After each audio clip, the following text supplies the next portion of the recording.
Safety and security continues to be an issue for organizations.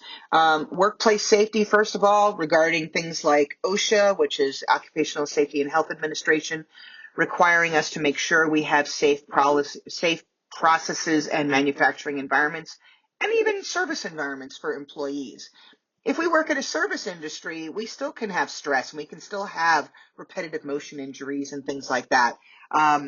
The advent of, carpal tunnel syndrome and the increased need for eyeglasses, right, gives us, enough information to know that, yeah, even staring at a computer screen all day is going to create problems for people, even if they're not involved in heavy duty manufacturing.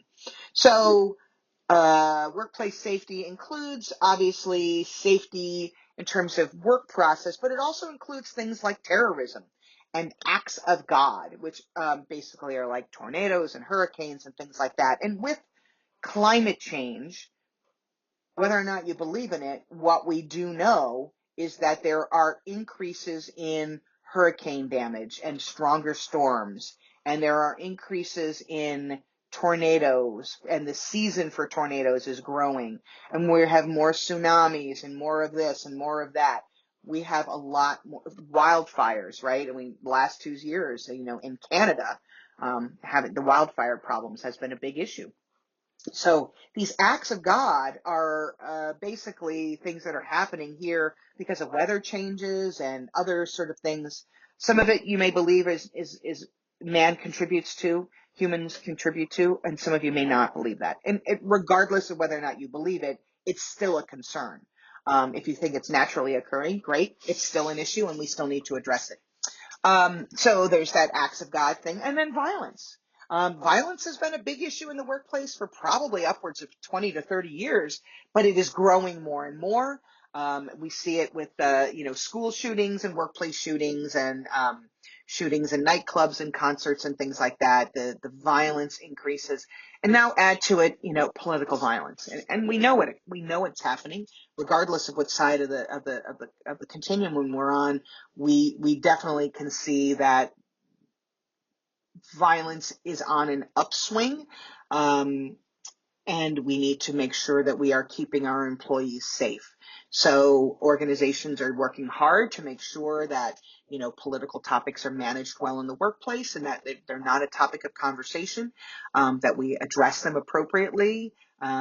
We have to keep our employees safe from all sorts of things. But, even something as simple as, I work there and I'm a victim of domestic violence and my spouse comes in and wants to kill me because they're upset. And so they kill other people in the organization. They take them with them, in that sense. They're not afraid to go beyond their target to create mayhem and suffering for everybody. So that's a big concern. So making sure we have a safe workplace is not as simple as OSHA regulations. It goes beyond that. It goes to issues of terrorism. And I lived in New York. I'm a 9/11 survivor.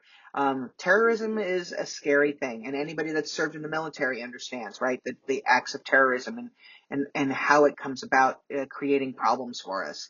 The radicalization of folks, whether it's, no matter who, there are lots of groups that have radicalized individuals in them creating terrorism. And it comes down to, you believe my way or no way. And that's at the crux of terrorism.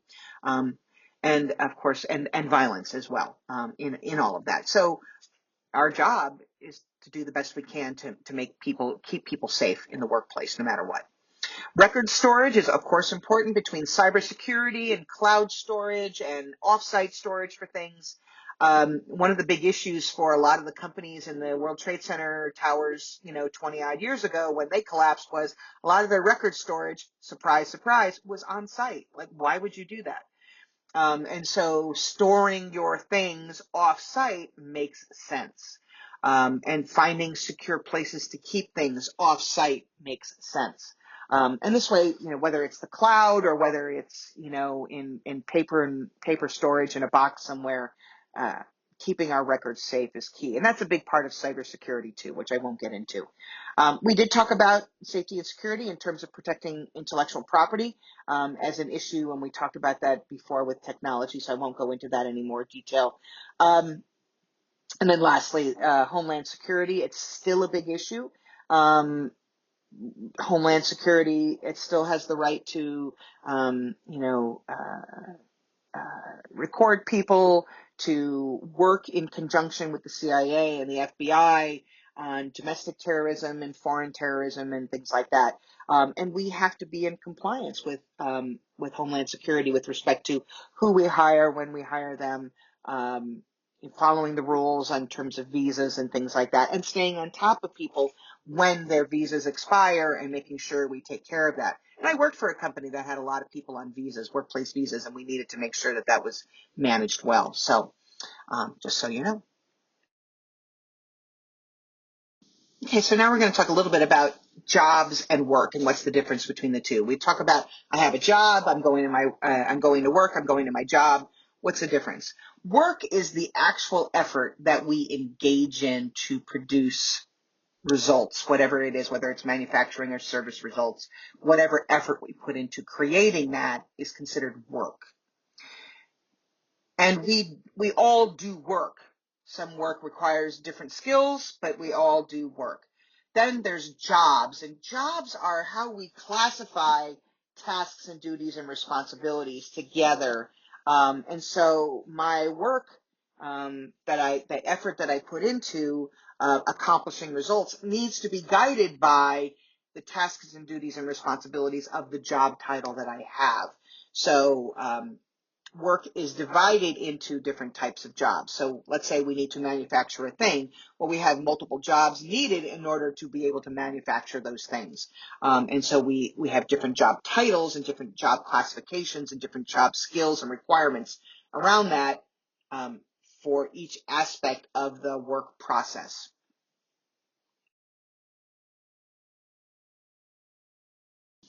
Work scheduling has changed quite a bit, obviously, since the pandemic, even more so, but primarily this has been on an upswing for quite a while. How we have alternative work schedules in order to be able to meet the needs of our employees. Obviously, there's a number of different things we need to consider. Number one, if we're a global workforce, how do we coordinate people who are working in different time zones? That's a big issue. So how do we handle that? We need to make sure we've got the right technology so that people can collaborate on projects, that they can communicate asynchronously as well as synchronously when available. So global work schedules, we need to be considering that. We should also consider different work schedule alternatives. So what are some alternatives to work scheduling? You can work 4 days a week and get Fridays off. You can work expanded hours or contracted hours. If you're going to work 7 days a week, it's a different thing entirely. There are different ways of scheduling work, and there's not one right way to do it. I know a company that very successfully says you may work at home for 2 of the 5 days a week.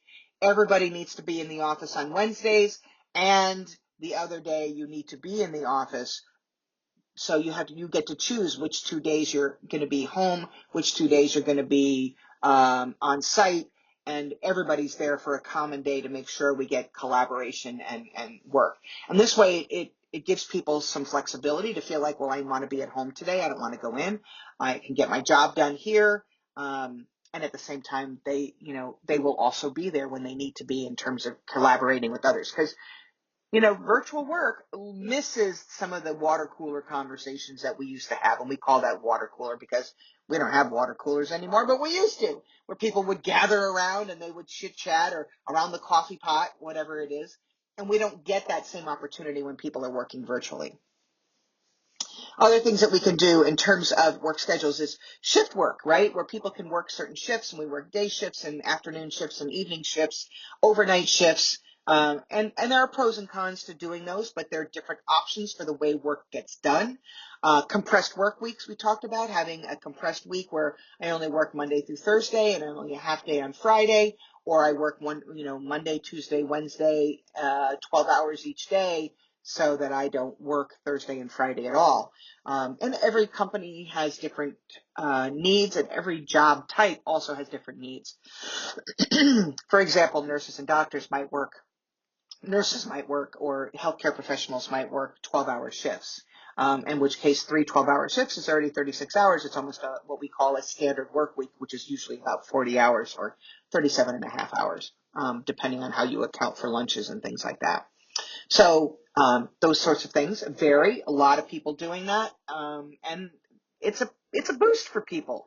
My brother loves, in his company where he gets to work, flex compressed work weeks, so he can have really long weekends in the summer to be out, to enjoy, to beat the traffic, to go out and just have fun. Because there's not a lot of work happening on Friday afternoons in certain industries. So why not let people go, let them work longer hours other days, and then a little bit of shorter time on Fridays. Flexible scheduling, allowing people to, shift their schedule. So instead of 9 to 5, they might work 8 to 4, and somebody else might work 10 to 6, based on the way their clock works. I used to work for a nonprofit where we did a lot of fundraising consulting across the country. And the hours that I would work here in the East Coast, for people that I work with here on the East Coast, would be different than my friends who are working with people on the West Coast and people in Hawaii and Alaska. So being able to connect with those people in a time when they're actually in their work days would require some flexible scheduling. And this is also about remote work as well, and virtual work. Can people work at home? Well, sure they can. But we have to have certain setups. We have certain agreements about what the work product will look like. And we want to make sure we have a culture that embraces this kind of virtual work. And then lastly, job sharing. When people want to work part-time jobs, you might have somebody come in Monday, Tuesday, Wednesday, and then somebody else come in Wednesday, Thursday, Friday. They share the job, but they're both there on Wednesdays to do overlap, to collaborate on projects, and to get stuff done. So job sharing can be a good way to do that as well. So focusing a little bit on virtual team success, what are the things that really can affect virtual team success? Well, first of all, having the appropriate technology matters. Saying to people, yeah, you can work virtually, but not providing them with an infrastructure to do that well, to access databases at work or clients information, any kind of thing that's needed to be able to do their job. They have to have access to it. So that means then we need to provide them with the equipment and the secure connections to protect the cybersecurity and the cyber attacks that may happen. And so that becomes a big challenge when you're working virtually, is what kind of cyber attacks, might happen. What vulnerabilities are there in that person's IT infrastructure at their house? Making sure people are trained, right? Trained, first of all, on how to use technology, right? But also trained